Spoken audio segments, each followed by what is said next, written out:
Assalamualaikum warahmatullahi wabarakatuh. Kembali lagi kawan di Legenda Catur Dunia. Kita lanjut lagi Norway Chess 2024 babak ketiga. Nah, di babak ketiga tadi malam kawan ada kejutan di mana Magnus Carlsen ini kena tackle oleh Praggnanandhaa kawan. Magnus kalah dalam permainan klasikal, sedangkan Fabiano Caruana berhasil menyeliding Ding Liren dalam permainan klasikal juga. Sedangkan Hikaru Nakamura, Alireza Firoza bermain remis kawan dalam permainan klasikal dan keduanya melanjutkan ke Armageddon. Hikaru Nakamura menang saat pegang putih di permainan Armageddon. Cukup mengejutkan kawan.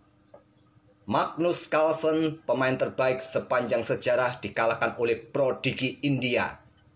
Kalau waktu masih berusia 15 tahun atau 13 tahun, seringkali disebut Siva oleh para penggemar Indonesia, Praggnanandhaa ini kawan. Dan juga Praggnanandhaa ini merupakan pemain yang digadang-gadang oleh Magnus Carlsen sendiri saat itu bisa menjadi juara dunia ke depannya. Sebelum ada Domara Djurgården ataupun Arjun Erigaisi kawan. Tapi ketenaran Praggnanandhaa 2 tahun yang lalu kawan, mulai sedikit ya redup karena ada Domara Djurgården, dikejar lagi oleh Arjun Erigaisi. Tapi 1 tahun terakhir ini performa Praggnanandhaa kembali bersinar. Terakhir kali Magnus Carlsen kalah dalam permainan standar ataupun klasik tahun lalu kawan, tepatnya bulan Oktober di Qatar Master, dikalahkan juga oleh pemain India, Murali Katargian kawan. Seorang juara nasional India 2 kali. Murali itu kawan mengalahkan Magnus Carlsen dalam permainan Ruy Lopez saat pegang hitam juga. Hebat pemain India bisa mengalahkan Magnus Carlsen. Dan kebanyakan yang bisa mengalahkan Magnus Carlsen ini adalah pemain-pemain muda kawan. Kalau pemain-pemain senior mungkin sudah masanya sudah tidak berlaku lagi bagi Magnus Carlsen kawan. Permisi, minum dulu kawan sebelum melanjutkan. Itulah kawan hasil-hasil di babak ketiga. Sementara turnamen di kategori Open ini dipimpin oleh Praggnanandhaa. Jelas kawan. Dengan 1 kali kemenangan kawan di permainan klasikal, 1 kali menang di Armageddon, 1 kali kalah di Armageddon. Di posisi kedua ada Fabiano Caruana, menang di permainan klasikal, 2 kali kalah di permainan Armageddon. Diikuti Nakamura, Alireza. Nah, tumben ini Magnus Carlsen berada di posisi bawah. Apakah masih belum panas? Kita lihat saja. Masih tersisa 7 babak lagi kawan. Oke, untuk kelas woman-nya, semua partai berakhir remis kawan dalam permainan klasikal dan mereka melanjutkan ke permainan Armageddon. Ada 1 partai yang berakhir menang kalah di permainan Armageddon. Hampi Koneru menang atas Letengji, sedangkan 2 partai lainnya berakhir remis tentu dimenangkan oleh hitam. Nah, di sini Faisali Rames Babu memimpin turnamen ini kawan dengan 1 kali kemenangan di permainan klasikal, 1 kali menang di Armageddon, 1 kali kalah di Armageddon dengan 5,5 poin. Sampai babak ketiga, itulah hasil-hasil kawan di Norway Chess dan beserta klasemennya. Tentu kita akan melihat permainan Magnus Carlsen terlebih dahulu kawan. Magnus Carlsen terlebih dahulu. Lidah admin ini sering kepleset kawan. Terkadang juga cadel, terkadang apa? Belepotan juga. Oke kawan, langsung saja. Praggnanandhaa yang pegang putih kawan. Mengawali dengan pion E4. Magnus bermain dengan Sicilia. Tidak lagi bermain dengan pion raja juga. Kebanyakan ya menghadapi putih saat bermain dengan pion E4 ya Sicilia defense. Kecuali mungkin menghadapi pemain-pemain senior kawan. Kalau pion E4 dibalas dengan pion E5, kalau melanjutkan ke Ruy Lopez, mungkin Berlin defense dimainkan oleh Magnus Carlsen. Setelah kuda F3 kawan ada pion E6 Sicilia Prancis. Seperti biasa terbuka Sicilianya. Nah, di sini Magnus Carlsen memilih variasi kan. Apa tujuan permainan kan kawan? Ya, pion A6 ini masih cukup lumrah settingan dalam permainan Sicilia defense. Baik Naidov kawan, ataupun Taimanov, ataupun apalah. Seringkali kita lihat pion A6. Ya, untuk mempercepat pion B5, gajah terang ditempatkan di diagonal terang panjang sesegera mungkin. Mungkin itu ide sederhana dalam permainan Sicilia kan. Gajah D3 pilihan utama kawan, Carlsen menteri C7. Ini pilihan ketiga.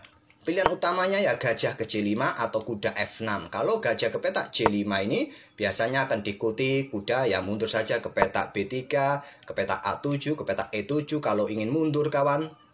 Ya kebanyakan ke petak E7, rokade, baru settingan pion D6 bisa dilanjutkan oleh hitam.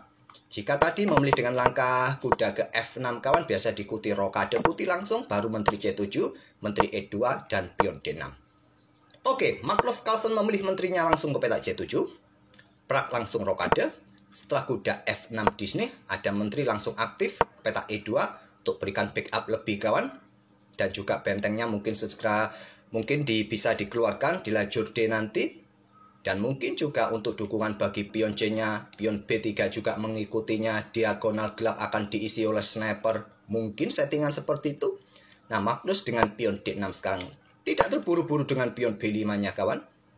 Memang engine menyukai dengan langkah pion D6 ataupun sekalian pion D5. Pion D6 dimainkan oleh Magnus, sekarang pion C4.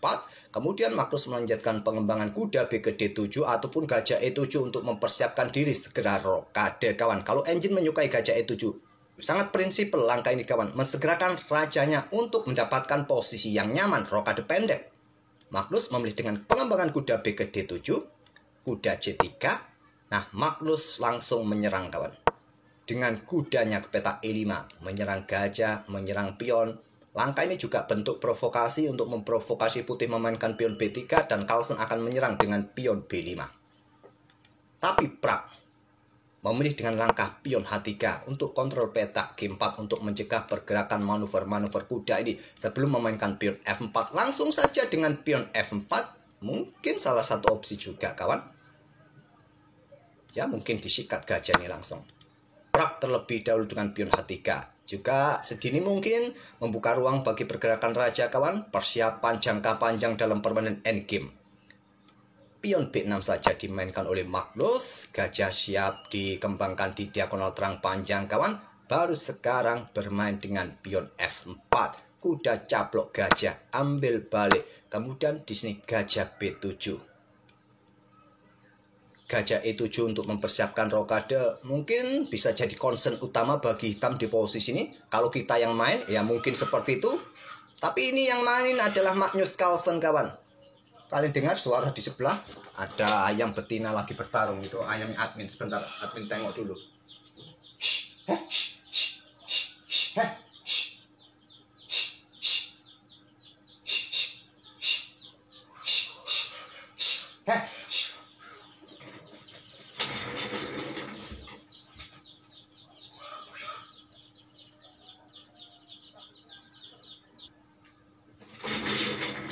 Oke, maaf kawan, ada sedikit intermezzo. Ayam admin lagi tarung sama ayam tetangga, harus dipisah terlebih dahulu. Oke, lanjut sampai mana tadi kawan? Ya, di sini tadi Carlsen gajah B7 yang mungkin kalau kita yang main ya gajah E7, persiapan raja agar lebih nyaman, cepat rokade. Nah, di sini juga ada ancaman pion ini kawan, siap didorong juga bagi putih. Nah, gajah ini juga mungkin harus tetap konsen pada pion E6-nya nanti. Tapi Magnus menempatkan gajah terangnya di diagonal terang panjang. Langsung pion F5. Magnus menteri D7 ternyata langkah tidak akurat kawan. Di sini kawan, pion E5. Mungkin ini yang tidak disukai Magnus kawan. Mungkin seperti ini. Nah, ada ruang nanti yang bisa diisi oleh kuda-kuda putih. Mungkin tepatnya lompat ke petak C2 kawan mungkin. Nanti lompat ke sini. Nah, inilah yang membuat Magnus Carlsen tidak nyaman. Ada ruang lemah yang bisa diisi oleh kuda-kuda putih nanti di petak D5. Jadi Magnus mempertahankan struktur pionnya kawan untuk tetap kontrol petak D5-nya. Menteri D7 dia pilih. Gajah G5. Menyerang kuda kawan. Ada gajah E7. Benteng AD1. Diikuti dengan benteng C8. Lagi-lagi kawan. Di sini Magnus Carlsen tidak memperdulikan keamanan rajanya dari tadi. Harusnya, mungkin kalau kita yang main kawan, rokade merupakan pilihan utama. Dan ini juga pilihan utama dari engine. Mungkin menteri G3 mungkin. Nah, baru pion E5. Lagi-lagi struktur permainan seperti ini adanya ruang lemah tidak disukai oleh Magnus. Pion menggantung kawan yang sering terjadi dalam permainan Sicilia. Memang cukup lumrah dalam permainan Sicilia. Pion ini bisa menjadi, maksud saya pion D bisa jadi pion lemah. Pion menggantung atau pion yang tertinggal atau backward pawn. Oke, kembali lagi ke langkah aslinya kawan. Di sini benteng C8 pilihan Magnus tidak memperdulikan rajanya tetap berada di pusat sampai langkah ke-15 ini. Menteri E2, langkah bagus untuk yang mungkin bergerak ke ruang-ruang terang dan persiapan pion didorong kawan, pion E ini. Baru sekarang pion E5 dimainkan oleh Magnus. Tetap kawan, hitam mempunyai ruang lemah. Pion lemah juga di lajur D.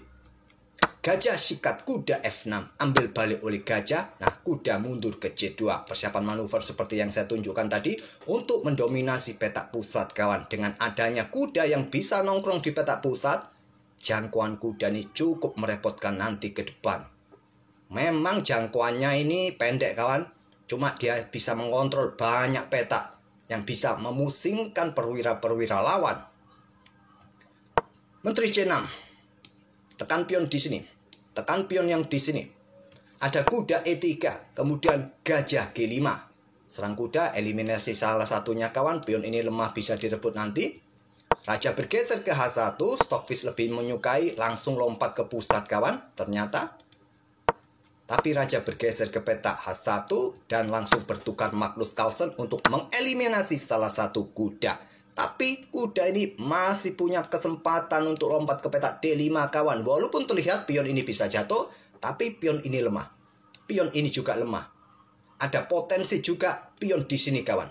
Kalau kalian tangkap, mungkin putih tidak akan terburu-buru tangkap pion yang di sini, pion F6. Kalian mau ngapain? Apakah rokade? Sangat berbahaya, diikuti menteri nanti keluar juga.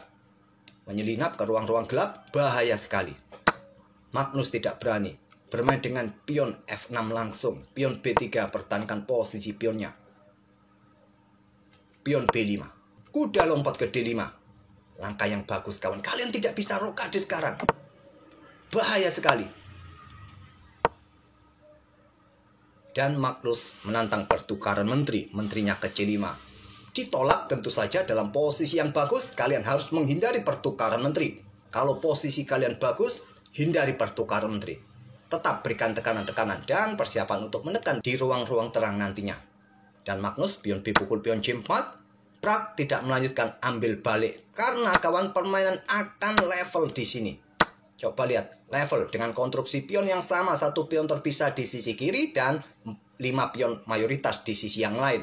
Dengan kekuatan yang sama, dan Magnus akan segera rokade di langkah berikutnya. Aman sudah. Raja pun mungkin hanya cukup naik. 2 benteng bisa terkoneksi. Ya, mungkin bisa seperti itu. Ataupun di posisi ini, kalau kalian dorong pion ini untuk ancam menteri, kawan. Menteri mundur ke petak C6 untuk sementara waktu. Tapi tidak sekuat langkah melakukan skat dengan menteri H5 terlebih dahulu. Blokade, masih ada pion. Raja bergeser ke F8. Dengan adanya raja bergeser ke petak F8, coba lihat, kawan. Benteng tidak bisa keluar. Kalau kalian coba naik ke sini, kawan, mengkoneksikan 2 benteng, ya kalian akan tetap diuber-uber.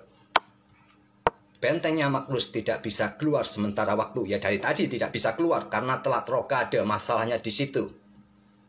Untuk saat ini, kalian jangan coba ide Magnus Carlsen, kawan. Dengan aktifkan perwira sisi menterinya tadi secepat mungkin, tapi dia tidak menghiraukan keselamatan rajanya. Benteng diangkat, kawan. Persiapan digeser ke lajur G. Dan juga untuk mempertahankan posisi di baris ketiganya. Gajah sikat kuda. Ambil balik oleh benteng. Menteri mundur, kawan. Kemudian pion pukul pion. Ambil balik oleh benteng. Selanjutnya benteng B3. Magnus dalam posisi kolaps, kawan. Blokade, tantangan pertukaran benteng. Terjadi pertukaran benteng, percuma juga. Bentengnya Pragnananda sangat kuat di baris ketiga.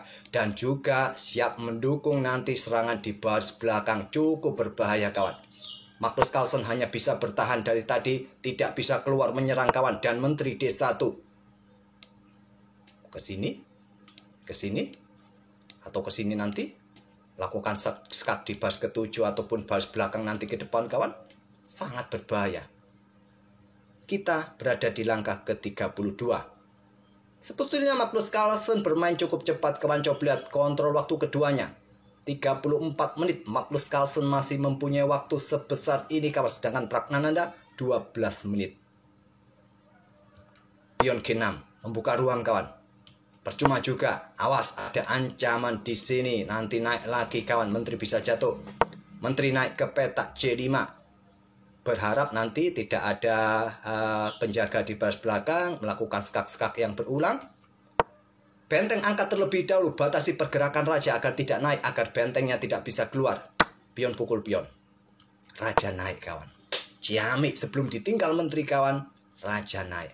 Kalau kalian melanjutkan, baku hantam pion sekali lagi kawan. Simple menteri bergeser ke petak F1. Di sini juga cukup berbahaya. Atau benteng melakukan skak terlebih dahulu, tapi yang kuat dengan menteri ke petak F1. Ini 4 langkah berikutnya skak mat. Kalian tidak mempunyai langkah yang bagus lagi. Anggap saja benteng kalian keluarkan. Ini juga yang dilakukan oleh Magnus kawan. Menteri B3. Ancaman skak mat kawan 1 langkah. Dan kalian tidak bisa melakukan skak lagi di sini. Bisa korban benteng di sini dan seterusnya. Ya kalian tahulah efeknya seperti apa. Magnus benar-benar kolaps kawan. Setelah pion D5 dan benteng caplok pion H7, Magnus menyerah. Ancaman skak mat 1 langkah. Ya kalau kalian hadang di sini kawan. Wassalam, game over. Ya untuk memperpanjang permainan kawan, ya korbankan saja benteng ini. Korbankan seperti itu. Baru kalian coba hadang pergerakan menteri. Kalaupun ada skak di sini, kalian bisa bergerak ke petak G8. Nah kalian harus berhati-hati kawan. Coba lihat melakukan skak pun rasanya langkah yang kurang tepat. Ya tentu saja pada posisi ini ya bertukar menteri saja. Idealnya seperti itu. Sudah tidak ada waktu lagi. Kalau ada tantangan seperti ini setelah benteng dikorbankan kalian melakukan skak, ya raja akan mendekati benteng sedangkan menteri juga siap menusuk kawan. Ini cukup berbahaya. Pion D5 benteng ambil pion H7, Magnus menyerah di langkah ke-37. Luar biasa Siva asal India nih kawan. Masih muda, berusia berapa? 18 tahun, 17 tahun kawan. Admin lupa, ya sekitar segitulah umur dari Praggnanandhaa. Oke kawan, itulah permainan Praggnanandhaa yang berhasil mengalahkan Magnus Carlsen. Sebelumnya kawan, rekor keduanya dalam permainan klasik ini imbang kawan. 3 kali bertemu, 3 kali remis. Dalam permainan rapid dan blitz kawan, Magnus ini hanya unggul 2 game saja. Jadi Praggnanandhaa ini sesuai ekspektasi Magnus Carlsen. Permainannya saat ini mulai stabil lagi kawan. Oke, semoga permainan dari keduanya bisa menghibur kalian kawan. Dan kita akan bertemu di video-video berikutnya. Yang akan kita ulas ini apakah Ding Liren terlebih dahulu atau Alireza Nakamura terlebih dahulu. Saya rasa Ding Liren lagi kawan. Oke, terima kasih sudah mampir tiap hari. Wassalamualaikum warahmatullahi wabarakatuh.